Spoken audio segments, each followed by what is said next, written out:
Welcome to the deep dive. Today, we're plunging into a really unusual set of sources, I think you'll agree. It kicks off with this, well, pretty provocative line. If you're listening to this, I'm dead. We're digging into the raw, darkly funny, and intensely personal story of Joe Pitt. It's definitely a journey. Yeah, absolutely. And our mission here, it isn't just to tell Joe's story. We want to pull out the deeper observations, the surprising parallels, maybe, and the hidden lessons in this really dark narrative. Right. We're exploring a world that's, well, chaotic, fragmented, looking at survival, identity, and how these hidden truths can just blow up into open war. Yeah. And the source material, it goes deep into the underworld of vampires with a Y. And let's be clear, this isn't your romanticized stuff. No, not at This all. is the, quote, real deal, and the consequences, they're devastating. And that stark reality, it just hits harder Yeah. because of Joe Pitt's narration. It's this mix, right? Grim truth, totally unexpected humor, and these deep personal thoughts. All delivered like he's already, well, dead. He calls it a deep dive into a world that's already eating itself. His voice just pulls you right in. It really does. So let's pull back the curtain on Joe Pitt himself, this vampire with a Y. Despite, the deadly nature, he has these weirdly relatable thoughts on getting older. Yeah, like how things that used to be funny just seem boring or stupid or sad now. Exactly. And then things that definitely shouldn't be funny suddenly have a lighter side. Oh. He says you laugh because, well, you got no other choice. Right. And his physical condition is just, wow, it's almost comically gruesome. He's always healing, but always damaged. One eye, the bad knee. Sounds like broken crockery. Yeah, broken ribs, he's lost fingers. Yeah. He mentions having 5 on the right hand and 3 on the left. It's a perfect mirror for the chaotic world he lives in, isn't it? Always trying to heal, but always scarred. Definitely. And what's really interesting is how he defines being a vampire. He carries this virus, right? But the source makes it super clear nobody really agrees on what it is. Some think it's mystical, others just like a bug. Some even see it as a sickness that needs a cure. And this isn't just, like, debating points. No, not at all. These different beliefs are literally why factions are at war against one another. Joe's take. He says, I'm like this because it's who I am. I'm a bastard. The infection just makes him a damn sight harder to put down. Right. Simple as that for him. Pretty much. And beyond the physical stuff, it's his philosophy that really grabs you. This idea of the worm in the heart of the world eating itself. Powerful image. He says its howls are muffled by its own body, but people still hear it, and it drives them mad. It's his view of, like, societal decay. Yeah, and the madness it causes. So how does he plan to escape it? Or outrun it? He doesn't really. He's just playing for fast in just a little while longer, trying to stay ahead of its mouth just long enough. Wow. It's such a gritty, subterranean view of things, where the monsters are dealing with politics and existential dread. Right. It makes you wonder, what does it mean when the hidden monsters seem more, I don't know, grounded than the normal world up top? Exactly. The story becomes this stark metaphor, maybe, for how pressure and hidden truths can drive division. It kind of reflects our own world, with misinformation and tribalism. Totally. Okay, so the story really kicks into high gear with this unexpected mission Joe gets. Find Delilah Cooper. Right, the pregnant daughter of Chubby Freeze, the porn mogul. And why Chubby goes to Joe is interesting. And turns out a bit manipulative. Yeah, he was led there by Percy, an old friend who claimed Evie Joe's love interest suggested Joe. But later, Chubby tells Joe that Percy actually recommended him directly because Delilah was disillusioned with her group, the Hood, and needed a tough hand. Layers already. And then Joe makes this chilling discovery, the so-called cure house in Queens. Yeah, this isn't just a hideout. No, it's described explicitly as a hole in the ground. Chains, breeding cells, incubators. They even mention using anticoagulants and truncheons. The text just lays it out there, calls it a veal ranch or a rape factory. These terms are incredibly disturbing. They really are. And they immediately signal the horrific purpose. It's not about well-being. It's about exploitation and control of people with the virus and their blood. So Delilah and her boyfriend Ben, why are they suddenly so important to all these warring factions? Well, Delilah's uninfected, but she's carrying an infected baby. Ah, okay. So this baby becomes this huge symbol of the future. It sparks passionate debate. Is it salvation or new Armageddon? People are terrified about kidnapping, assassination. So the baby's not just a baby. It's like the focal point for everyone's hopes and fears. Exactly. And into this mess steps Lydia Miles and her faction, the Bulls. Right. Lydia is fierce. She wants to expose this blood farm to the public. She thinks that reveal will ignite the war. She sounds pretty intense. Yeah, her approach is called strident. Very different from Terry Bird, who wants restraint. He prefers a controlled dialectic like a structured debate to find some kind of synthesis between the groups. So Lydia wants to rip the Band-Aid off. Right, and Terry wants to manage the wound carefully. It really makes you think, when survival's on the line, how blurry those ethical lines get. Absolutely. Using people, especially an unborn child, as symbols, it forces you into these really gray areas. And it shows how one single horrible secret can just unravel an entire hidden society, destabilize the whole ecosystem. Yeah, no matter how carefully it was built.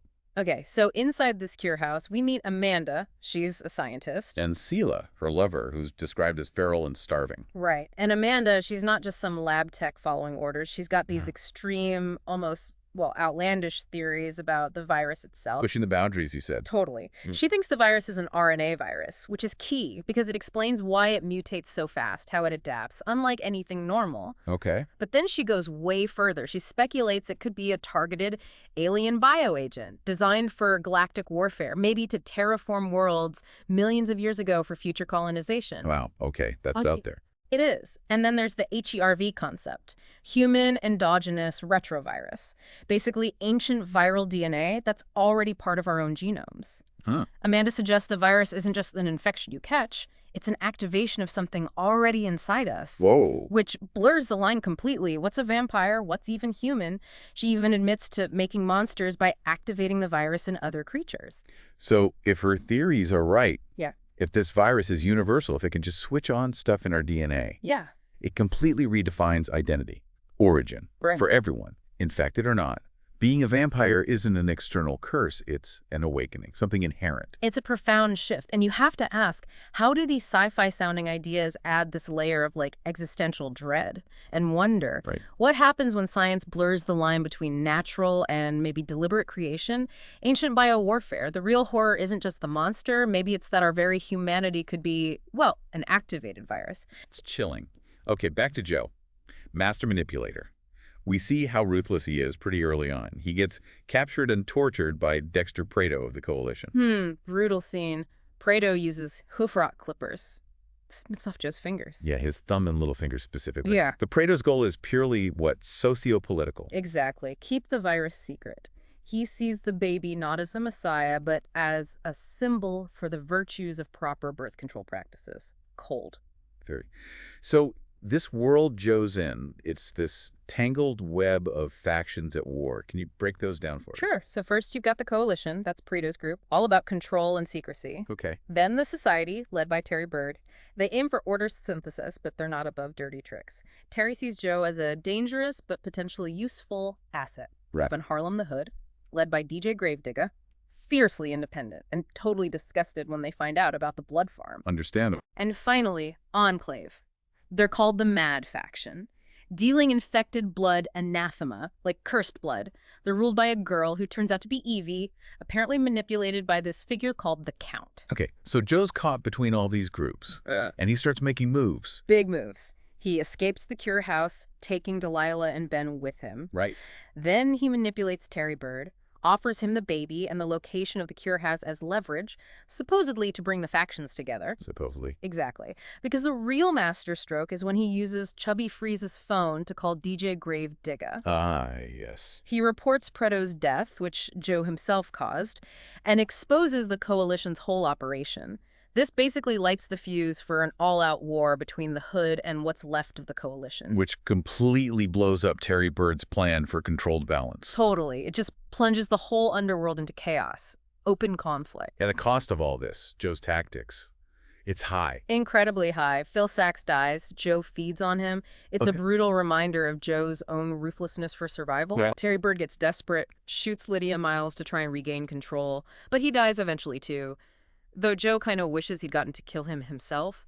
And another character, Hurley, dies trying to stop Carrie from using Amanda's biological weapon. It's just this cascade of death and betrayal.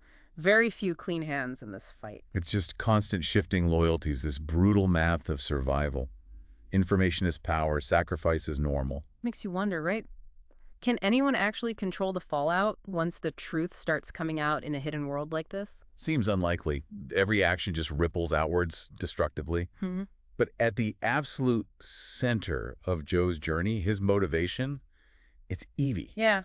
His true north, he calls her. She's bald, infected by the Count, held by Enclave. His love for her is what drives all his chaotic actions, seemingly.